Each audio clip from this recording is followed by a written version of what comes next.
बिस्मिल्लाहिर्रहमानिर्रहीम। अस्सलाम वालेकुम। खेलों की खबरों पर तबसरों और तजियों से स्कोर के एक और प्रोग्राम के साथ सैयद याह्या हुसैनी आपकी खिदमत में हाजिर है। पाकिस्तान क्रिकेट टीम के लिए अगले आने वाले चंद महीने इंतहाई अहम, कठिन और चैलेंज से भरपूर हैं और आलमी सतह पर पाकिस्तान टीम को अहम टूर्नामेंट में शिरकत करनी है। और इन टूर्नामेंट में शिरकत अपनी जगह, लेकिन टीम का सिलेक्शन और टीम का इंतखाब, ये दो वो अहम चीज़ें हैं जो पाकिस्तान क्रिकेट के लिए इंतहाई अहमियत की हामिल हैं। और लोगों ने अभी से क़यास आराइयों की शुरुआत कर दी हैं कि एशिया कप क्रिकेट टूर्नामेंट में पाकिस्तान टीम किन खिलाड़ियों पर मुश्तमिल होगी। वर्ल्ड कप जो कि इस साल के आखिर में भारत में मुनक्किद होना है, पाकिस्तान टीम किस कॉम्बिनेशन के साथ मैदान में उतरेगी, पाकिस्तान टीम का इन्हिसार फास्ट बॉलिंग पर होगा या स्पिनर्स टीम पाकिस्तान की बॉलिंग की ताकत होंगे। और इन तमाम सवालात के जवाबात के लिए वो शख्सियत जिन्होंने इन तमाम चीज़ों को पाकिस्तान क्रिकेट बोर्ड के प्लेटफॉर्म से लुक आफ्टर करना है, आज के शो में हमारे साथ मौजूद हैं पाकिस्तान क्रिकेट बोर्ड की सिलेक्शन कमेटी के सरबराह हारून रशीद साहब। हारून रशीद साहब, खुश आमदीद कहूँगा आपको। और पाकिस्तान क्रिकेट में एक बार फिर जिम्मेदारियाँ मिलने के बाद आपने अपनी नई इनिंग की शुरुआत कर दी हैं और बैक वक्त कई महाज़ों पर आप बरसर पैकार हैं। अगर मैं ये कहूँ तो शायद कहना गलत नहीं होगा, लेकिन कोशिश करेंगे कि सिलेक्शन के हवाले से ही आपसे आज गुफ्तगू करें।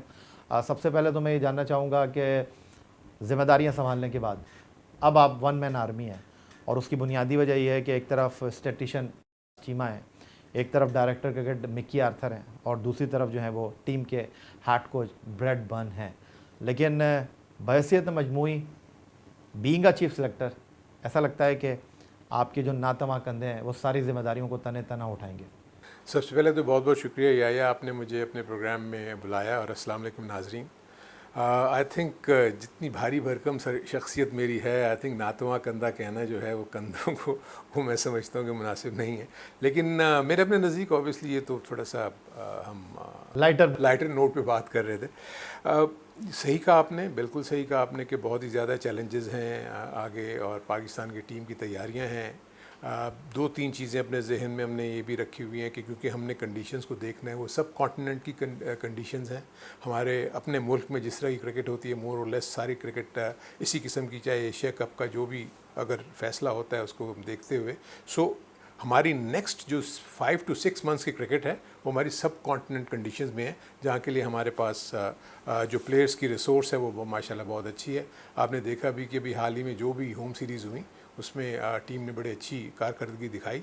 और ख़ास तौर पर ये जो कॉन्टेस्ट की आप बात कर रहे हैं, एशिया कप और वर्ल्ड कप की, ये वनडे फॉर्मेट में है और माशाल्लाह हमारी वनडे फॉर्मेट में परफॉर्मेंसेस भी बहुत अच्छी रही हैं इन द पास्ट। और अब भी हम उम्मीद करते हैं कि टीम इंशाल्लाह अच्छी कारकर्दगी का मुजाहरा करेगी।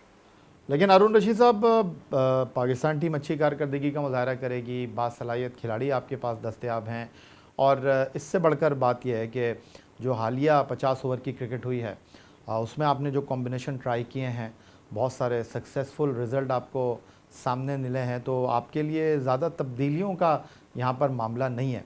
लेकिन एक आम तासुर ये है कि एक तरफ हसन चीमा है, मैंने एजाज़ चीमा कह दिया था शुरू में, जो कि आदाद शुमार के माहिर हैं, ये पहला तजुर्बा क्रिकेट बोर्ड कर रहा है।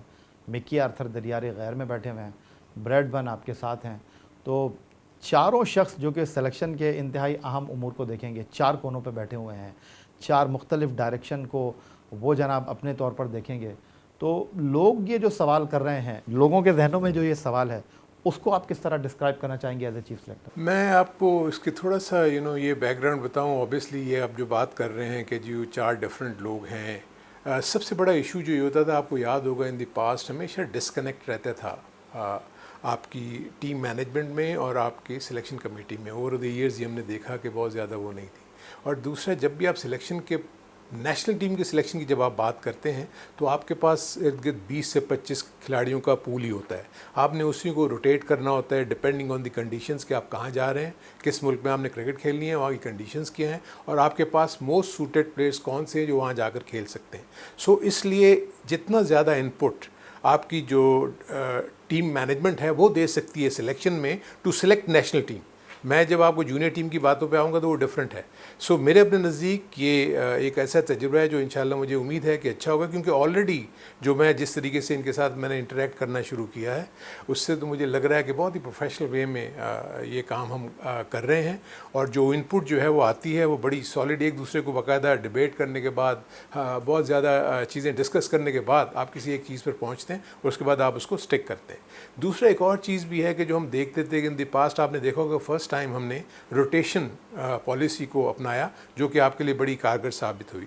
सो आगे चल के हम देखेंगे। आपने हसन चीमा की बात की, देखिए ये थोड़ा सा मैं क्लियर कर दूं अपने नाजरीन के लिए भी कि स्टैट्स को लोग समझते हैं कि जी प्लेयर्स ने कितने मैचेस खेले, कितने रन्स बनाए, या एक बॉलर ने कितनी विकेट्स ली इन अ पर्टिकुलर टूर्नामेंट, और वो बेस बना के आप टीमों को सेलेक्ट करते थे। ऐसा नहीं है, क्योंकि अब होता ही है कि हमने जिन भी कंडीशन में जाना होता है वहाँ उस पर्टिकुलर वेन्यू की हमने ओवरऑल हिस्ट्री देखने के बाद वो हमें स्टैट्स के ज़रिए मिलती हैं कि यहाँ पर फास्ट बॉलर सक्सेसफुल रहे हैं, यहाँ पर स्पिनर्स सक्सेसफुल रहे हैं, या हमारे पास कौन से ऐसे प्लेयर्स हैं जो इन कंडीशन में खेलते हैं।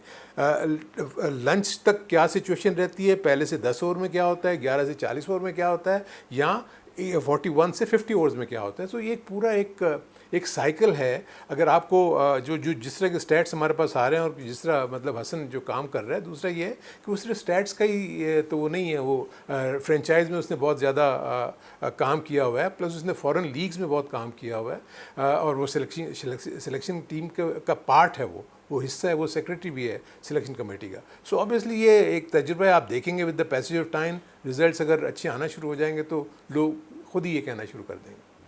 हारून रशीद साहब, आपने माहिर आदाद शुमारियात हसन चीमा की बात की, और आपने कहा कि आदाद शुमार सिर्फ खिलाड़ी का डेटाबेस नहीं देखते, बल्कि हम ये भी देखेंगे कि टेस्ट मैच में यहाँ क्या रिज़ल्ट रहे हैं, यहाँ किस पाए का खिलाड़ी खेला है। ये बातें अपनी जगह ठीक हैं, लेकिन मुख्तसरन हसन चीमा साहब, जिस तरह आपने कहा कि PSL में भी इन्वॉल्व हैं, इस्लामाबाद यूनाइटेड के साथ हैं, 2018 से ये फ्रेंचाइज जो कि डेटा के ऊपर डिपेंड करती है, वो फाइनल नहीं खेली PSL का, और 5 साल में इस टीम ने डेटा के ऊपर बहुत ज़्यादा बैंक किया। और हसन चीमा जिस फ्रेंचाइज़ के साथ रहे, उनके कप्तान शादाब खान आपकी वाइट बॉल टीम के वाइस कैप्टन हैं, और यहीं कदाफ़ी स्टेडियम लाहौर में PSL 2023 के जो सेकंड एलिमिनेटर था, वहाँ पर सिचुएशन ये हुई कि कप्तान ने टॉस के वक्त ये कहा कि इस ग्राउंड पर पहले बैटिंग करने वाली टीम है जो जीतती है, लेकिन हम डेटा के ऊपर डिपेंड करते हैं, लेकिन हम बाद में बैटिंग करेंगे। तो सवाल ये है कि जिस फ्रेंचाइज में वो काम करते हैं वो वहाँ पर डेटा को नहीं मान रहे, तो बाबर आजम कैसे मानेंगे? It's not that. आप देखें डेटा को जिस तरीके से आप डिस्क्राइब कर रहे हैं, आई मीन कोई भी ऐसी चीज़ जो आपके पास आती है वो इस बात की ज़मानत तो नहीं होती कि आप वो मैच जीत लेंगे। इनफैक्ट जो भी चीज़ें आपके पास होती हैं उसकी बेस के ऊपर आप एक स्ट्रेटजी बनाते हो, उसके बाद प्लेयर्स का काम होता है कि उसके मुताबिक वो परफॉर्म करें।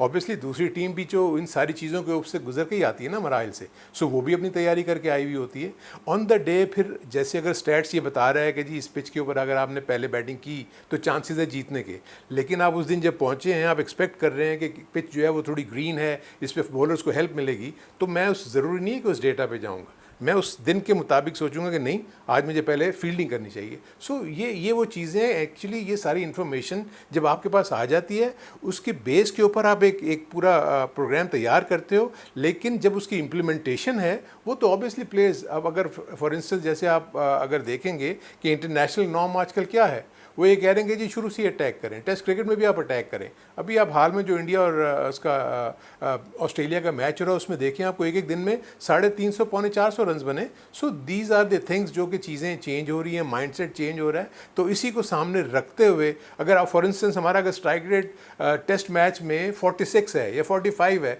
जो हमें शो करके बता रहा है, अगर हमने मैचेस जीते हमने उसको लेके जाना है 60 पे 70 पे, हम जब अपने प्लेयर्स को बताएंगे तो वो फिर उसके ऊपर काम करेंगे और ताकि उसके मुताबिक काम हो, ताकि आपके रिजल्ट्स जो हैं वो बेहतर हो। सो एक्चुअली ये इन्फॉर्मेशन गैदर करके आप स्ट्रेटजी बनाते हैं, लेकिन इट इज़ नॉट नेसेसरी कि on the day it pays of. तो हसन चीमा को तो फिर होना ही नहीं चाहिए। हारून रशीद साहब, जो आप कह रहे हैं कि इस वक्त जो इंटरनेशनल क्रिकेट के नॉर्म्स हैं जो ये बात का तकाजा कर रहे हैं कि चाहे आप वनडे क्रिकेट खेल रहे हो, चाहे T20 क्रिकेट खेल रहे हो, चाहे टेस्ट क्रिकेट खेल रहे हो, वेरी फर्स्ट बॉल से आपने अटैक करना है। जो इस वक्त आपकी वाइट बॉल क्रिकेट की फॉर्मेशन आप देखते हैं, आप इमामुल हक का स्ट्राइक रेट देख लें, आप कप्तान बाबर आजम का स्ट्राइक रेट देख लें, आप रिजवान जो नंबर 4 पर खेल रहे हैं उनका स्ट्राइक रेट देख लें, नंबर 5 पर सलमान अली आगा बल्लेबाजी करने के लिए आ रहे हैं, उनका स्ट्राइक रेट देख लें।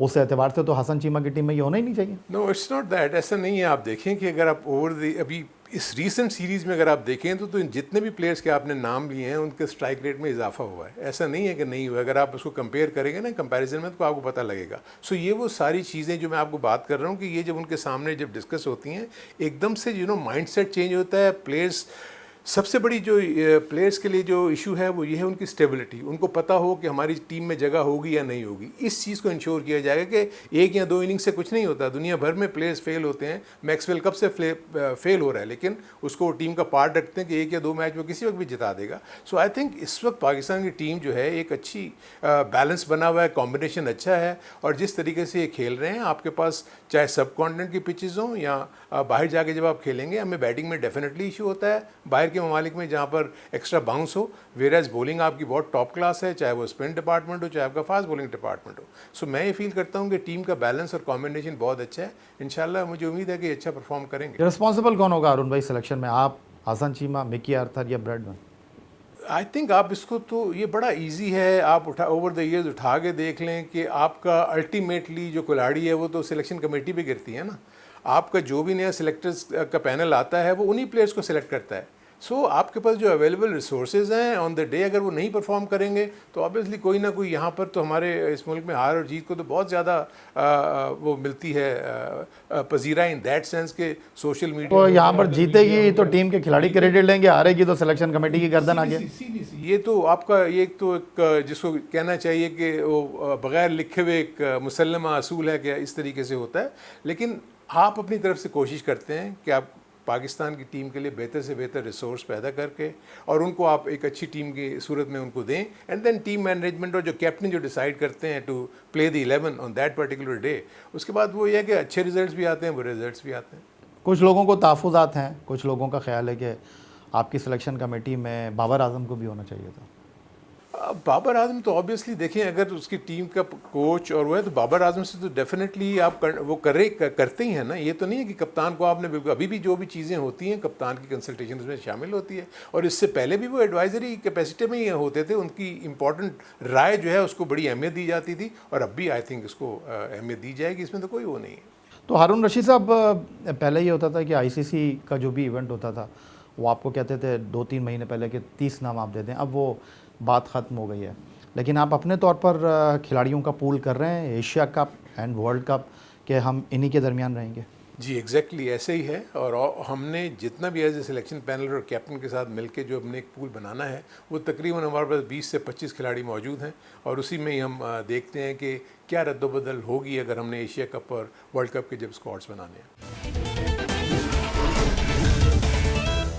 हारून रशीद साहब, इंडिया में आप वर्ल्ड कप खेलने के लिए जा रहे हैं और एशिया कप भी एशिया में ही है, तो फास्ट बॉलिंग पाकिस्तान की स्ट्रेंथ है, इसमें कोई शक व शुबे की गुंजाइश नहीं है।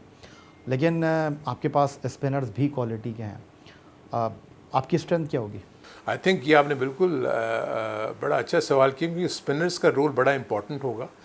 इनफैक्ट अब जो आपको ये होता था ना कि आप अगर बाहर के ममालिक में जाते हैं तो आप 4 बॉलर्स के कॉम्बिनेशन के साथ जाते हैं फास्ट बॉलर के साथ। यू नेवर नो कि इस दफ़ा आप 3 बॉलर्स और 2 स्पिनर्स को जेन में रख के चलिए। ये सब डिपेंड करता है कि पिचेस कैसी बनी हुई हैं। यू नेवर नो, अब तो पिचेस बहुत अच्छी बननी शुरू हो गई हैं। इवन आप इंडिया में भी देखें और पाकिस्तान में भी अगर आप देखेंगे तो 340-350 रन तो कहीं नहीं गए। तो इर्रिस्पेक्टिव फास्ट बॉलर खेल रहे हैं, स्पिनर्स खेल रहे हैं, आपके जहन में आपका जो बैटिंग यूनिट है वो इतना स्ट्रांग होना चाहिए कि 340 और 350 के लगभग में या तो वो पहले रन्स करे या उसको चेज़ कर सके। सो इन सारी चीज़ों को रखते हुए जो कॉम्बिनेशन है उसको बनाने की कोशिश की जा रही है। तो हारून रशीद साहब, जिस तरह इस वक्त स्पिन बॉलिंग में हम बात कर लेते हैं, शादाब हैं और ओसामा मीर हैं, तो शादाब की कारकर्दगी में मुस्तकिल मिजाजी दिखाई नहीं दे रही। शादाब जो है वो फ़िटनेस में भी बहुत ज़्यादा स्ट्रगल कर रहे हैं, तो ये चीज़ आपके जहन में है? आपको ये पता होगा कि पिछले 2-3 सालों में शादाब के लिए काफ़ी प्रॉब्लम्स रही हैं as far as injury is concern. कई दफ़ा उन्होंने मैचेस मिस किए, अच्छा खासा पीरियड उन्होंने बाहर गुजारा। तो अमूमन जब भी कोई भी प्लेयर, चाहे वो शाहीन आफरीदी हो, चाहे कोई ऐसा प्लेयर जो इंजरी के बाद वापस आ रहा हो, उसको थोड़ा सा वक्त चाहिए होता है। हम आहिस्ता आहिस्ता देख रहे हैं कि शादाब जो है उस ग्रुप में वापस आ रहे हैं। अभी हालिया काउंटी स्ट्रेंथ भी अगर आप देखें तो वो बैटिंग भी वहाँ कुछ बेहतर करने लगे हैं, बॉलिंग भी अच्छी कर रहे हैं, और वो इतने अरसे से पाकिस्तान के लिए वनडे क्रिकेट में और शॉर्टर वर्जन ऑफ क्रिकेट में बहुत ज़्यादा इंपॉर्टेंट रोल प्ले कर रहे हैं। प्लस अब उनके साथ आप देख रहे हैं उसामा मीर की इमरजेंस, इसी तरह और बहुत सारे स्पिनर्स आपको सामने नज़र आ रहे हैं। जूनियर लेवल के ऊपर आपको कुछ स्पिनर्स नज़र आ रहे हैं जो अच्छी कारकर्दगी दिखा रहे हैं। So it's a good mix कि आपको देखें कॉम्पिटिशन बढ़ता हुआ चला जा रहा है। सो मैं फील करता हूँ being a senior player, Shadab को अपनी पूरी लिमिटेशंस का पता है, उसको पता है कि किस वक्त उसने क्या करना है क्या नहीं करना। Same applies with Shahid, Shaheen Afridi और दूसरे तमाम जितने भी बॉलर्स हैं। सो पाकिस्तान का न्यूक्लियस मेरे नज़दीक बहुत बेहतर है। अप एंड डाउन होते रहते हैं, आप कुछ नहीं कह सकते कि किसी दिन आपका चलते चलते भी पैर मुड़ जाए या कोई ऐसी खुदा न खास्ता ऐसी चीज़ हो जाए जिससे आपकी परफॉर्मेंस हैम्पर हो सकती है। सो ओवरऑल आई थिंक हमको नेगेटिव्स पे हम ज़्यादा नहीं जाते, हम पॉजिटिविटी की तरफ ज़्यादा देखते हैं कि ये बेहतर होगा पाकिस्तान। तो हारून रशीद साहब, आपके पास जो फास्ट बॉलिंग की स्ट्रेंथ है, या तो आप 5 फास्ट बॉलर के साथ जाएंगे, या हो सकता है आप 5वें फास्ट बॉलर की जगह ऑलराउंडर को रखें। फिर लेग स्पिनर तो एक ही जाएगा, क्योंकि आपके पास फिर दूसरा स्पिनर जो है वो लेफ्ट आर्म स्पिनर का ऑप्शन है। देखिए, ये तो जब हम फाइनल स्टेजेस ऑफ सिलेक्शन पे आएंगे तो ये सारे ऑप्शंस जो आप बता रहे हैं इसको गौर किया जाएगा। लेकिन बाय एंड लार्ज ये फील होता है कि हमें ऐसा मिक्स रखना होगा जिसमें फास्ट बॉलर्स की स्ट्रेंथ भी मौजूद हो और आपके पास स्पिनर्स भी हो। अगर आपके पास कोई ऐसे स्पिनिंग ऑलराउंडर ऐसे हैं जिनको हम इंटरनेशनल लेवल के ऊपर हम देख सकते हैं तो उनको भी आप कर सकते हैं। फास्ट बॉलिंग ऑलराउंडर आपने जैसे कहा वो भी एक ऑप्शन है, क्योंकि आपको जब 3 फास्ट बॉलर के साथ अगर ऐसा ऑलराउंडर मिल जाता है जिसमें स्पिनिंग ऑलराउंडर भी हो और फास्ट बॉलिंग का ऑलराउंडर भी हो, क्योंकि 6, 7, 8 की जो पोजीशन है या 5, 6, 7 की जो पोजीशन है वो बड़ी इंपॉर्टेंट है।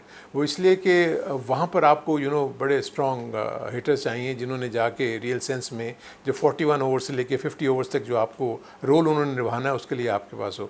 सो आई थिंक हम बड़ा इसमें खुशकिस्मत है कि हमारे पास ऐसे प्लेयर्स मौजूद हैं, चाहे वो नवाज़ हो, शादाब हो, फॉर दैट मैटर अगर आप देखें कि शाहीन शाह ने जिस तरीके से अभी शो किया है अपनी बैटिंग की, उसमें इंटरेस्ट वो शो कर रहे हैं और जिस तरीके से वो खेल रहे हैं। So it's a good sign for Pakistan कि पाकिस्तान ना सिर्फ अपनी टॉप ऑर्डर बल्कि उनके मिडिल ऑर्डर और लोअर ऑर्डर में भी ऐसे बैट्समैन मौजूद हैं जिनका स्ट्राइक रेट अच्छा है। लेकिन व्हाट अबाउट इमाद वसीम, जिन्होंने आपके आने के बाद आपने उनको मौका दिया, वाइट बॉल टीम में वो आए और 16 महीने से जो पाकिस्तान टीम में नवाज़ मौजूद थे उन्होंने उनको रिप्लेस कर दिया और वो खेल रहे थे, नवाज़ बाहर बैठे हुए थे। तो क्या वर्ल्ड कप और एशिया कप के लिए आप उनको कंसिडर? देखिए, एक तो सबसे बड़ी इम्पॉर्टेंट चीज़ ये है, हमें ये देखना होगा कि इमाद जो हैं वो वनडे के लिए अपने आप को कैसा फील करते हैं। द थिंग इज़, अगर आप पिछले 4-5 सालों में देखेंगे तो उसने हार्डली 2 से 4 मैचेस ही खेले होंगे वनडे के। अब ऑब्वियसली वो ट्यूनअप है इस वक्त T20 के लिए।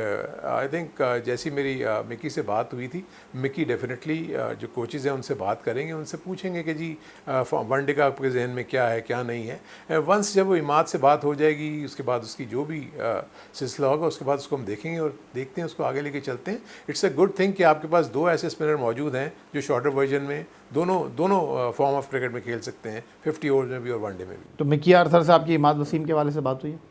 मिकी डेफिनेटली इन कांटेक्ट होंगे उसके साथ, और मैं भी इमाद से जो है एक हल्की सी मेरी बात तो हुई थी उनसे, लेकिन अभी डिटेल में भी उनसे बात करनी है मुझे। तो हारून रशीद साहब, अब आपने कैंप लगाया है बैट्समैनों का, स्पिनर्स का, फास्ट बॉलर्स का। एक जनरल परसेप्शन ये है कि अहमद शहजाद हो गए, आबिद अली हो गए, उमर अकमल हो गए, वहाब रियाज हो गए, इनको आप सेलेक्ट करें ना करें लेकिन कैंप में तो उनको बुलाना चाहिए। देखिए, इस वक्त आपको ये भी समझने की ज़रूरत है कि इस वक्त जो पाकिस्तान का न्यूक्लियस बना हुआ है ना, वो ऑलरेडी एक सेट पैटर्न के ऊपर चल रहा है, और हमने ये भी देखना है कि हमारे पास, देखें, ये सब ट्राइड एंड टेस्टेड हैं। इनके ऊपर तो किसी किस्म की ट्रायल्स का कोई कॉन्सेप्ट नहीं है। जब भी इनकी ज़रूरत होगी हम किसी वक्त भी इनको कॉल कर सकते हैं, तो ऐसा इशू नहीं है। हमारी जो टीम की मैनेजमेंट आई है वो नई है, उनके पास, हमारे पास जो निचले लेवल के ऊपर जो प्लेयर्स परफॉर्म कर रहे हैं, पाक शाहीन में कर रहे हैं, पाक अंडर-19 में कर रहे हैं, तो उनको देखने का मौका मिलेगा। बेसिकली इसमें यह है कि क्योंकि यहाँ पर जो लोग अवेलेबल हैं उनको हमने कोशिश की है, और ख़ास तौर पर ऐसे प्लेयर्स जो फ्रिंज प्लेयर्स हैं जो निचले लेवल के ऊपर अच्छी परफॉर्मेंस कर रहे हैं उनको देखने का मौका मिले। सो आई थिंक जो ऑलरेडी एक्सपीरियंस प्लेयर हैं उनको ज़रूरत नहीं होती, उनको हम किसी वक्त भी कॉल कर सकते हैं। आपकी बात अपनी जगह दुरुस्त है, फैसले आपने करने हैं, मौका आपने फराहम करना है, लेकिन जिस तरह पिछले क्रिकेट बोर्ड में इन खिलाड़ियों के साथ नाइंसाफ़ी हुई, आप इनको कैंप में बुला के हौसला अफजाई तो कर सकते हैं। नहीं देखिए, जहाँ तक मसला ये है कि इनको कैंप में बुलाने का तो कोई इतना इशू एज सच नहीं है। आपके पास अब इतना बड़ा सीज़न आप पे आगे आने वाला है, आप परफॉर्म कर रहे हैं, आप आगे जाकर अपना फोकस रखें अपने क्रिकेट के ऊपर, वहाँ अच्छा करते रहें। जहाँ पर स्लॉट्स अवेलेबल होंगे आपको डेफिनेटली कॉल किया जाएगा। किसी को भी आप राइट ऑफ तो नहीं कर सकते, लेकिन ये कह देना कि जी आप इस कैंप में बुलाएं या ना बुलाएं, ये ऑब्वियसली हमने, क्योंकि जो हमारे पास नंबर्स थे उसको सामने रखते हुए हमने उन नए लड़कों को ज़्यादा तर देखना था। इनको तो सब ने देखा भी हुआ है, इसलिए कोई इशू ऐसा सच नहीं है कि हम इनको। मैं इस तनाजुर में बात कर रहा हूँ हारून रशीद साहब के, अगर हम बात करें 2011 वर्ल्ड कप की, तो टीम के साथ ट्रैवल कर रहे थे सोहेल तनवीर, वर्ल्ड कप जुनैद खान खेलने चले गए, उनको वकार यूनुस ने एक मैच भी नहीं खिलाया। 2015 वर्ल्ड कप में नोवेयर से सोहेल खान पाकिस्तान टीम में आ गए। 2019 वर्ल्ड कप में जुनैद खान पाकिस्तान टीम के साथ खेल रहे थे और मोहम्मद आमिर और वहाब रियाज वर्ल्ड कप खेल गए। ये पाकिस्तान क्रिकेट का एक सिस्टम रहा है, जो टीम के साथ होता है वो वर्ल्ड कप में नहीं होता, जो वर्ल्ड कप की टीम में होता है वो टीम में नहीं होता। तो मकसद आपसे सवाल करने का ये है, जिस तरह आपने कहा कि सीज़न आने वाला है, कि ये वो खिलाड़ी हैं जो कि बिल्कुल, आपने बिल्कुल दुरुस्त फरमाया कि हमने इनको आँख ओझल पहाड़ ओझल नहीं कर दिया। आप इनको प्रैक्टिस में लाकर देख तो सकते हैं और आपसे करीब की किसी की आंख नहीं हो सकती। देखिए, अगर आपने ये जो बात की, जो पिछले आपने अभी जो एग्जांपल्स दिए, इसके पीछे तो मैं तो नहीं जान सकता कि क्या रीज़न होंगे। यू नेवर नो कि कोई ना कोई फिटनेस इश्यूज़, कोई आउटस्टैंडिंग परफॉर्मेंस, जैसे कि मैं यही जिक्र कर रहा हूँ कि किसी ने कोई बहुत ज़्यादा आउटस्टैंडिंग परफॉर्मेंस दे दी होगी, इसलिए वो उसको उन्होंने कॉल अप कर लिया होगा। सो यही वो सिचुएशन जो मैं आपको बता रहा हूँ कि यही सिचुएशन आगे भी हो सकती है। तो इसलिए मैं ये फील करना कि इसके ऊपर तो मैं नहीं समझता कि कोई इतनी ज़्यादा इसके ऊपर डिस्कशन होनी चाहिए। एक हमने जो भी एज ए थिंक टैंक हमने फैसला किया, उसको लेकर हम चल रहे हैं। बहुत शुक्रिया आपका हारून रशीद साहब, बड़े तहम्मुल के साथ, बड़ी बुर्दबारी के साथ, बड़ा सोच कर, बड़ा समझ कर हारून रशीद साहब ने सिलेक्शन और पाकिस्तान क्रिकेट बोर्ड के दीगर उमूर पर, जहाँ इनकी कमांड है और जहाँ ये चीज़ों को लुक आफ्टर कर रहे हैं, जवाबात दिए। और पाकिस्तान क्रिकेट के आने वाले दिनों में सिलेक्शन किस बुनियाद पर होगी, खिलाड़ियों के बारे में सिलेक्शन कमेटी के सरबराह हारून रशीद साहब क्या सोचते हैं, और उनका कहना यह है कि वही रिवायती जुमला कि जी हमने किसी को जो है आगे नाम के कट नहीं लगाया, हम हर किसी को सिलेक्शन के काबिल समझते हैं, लेकिन सबसे इम्पॉर्टेंट चीज़ जो है वो परफॉर्मेंस है। तो हारून रशीद साहब की गुफ्तगू आपने सुनी, यही आज का हमारा ये प्रोग्राम था। सैयद याह्या हुसैनी को स्कोर की पूरी टीम के साथ अपने आज के मेहमान पाकिस्तान क्रिकेट बोर्ड की सिलेक्शन कमेटी के सरबराह हारून रशीद के साथ इजाज़त दीजिए, इस दुआ, इस उम्मीद, इस तवक्को के साथ कि पाकिस्तान में खेल और खिलाड़ी तरक्की करते रहें। ट्विटर पर आप मुझे फॉलो कर सकते हैं, आप हमें ईमेल कर सकते हैं, अपनी राय से आगाह कर सकते हैं score@geo.tv पर। अल्लाह हाफ़िज़।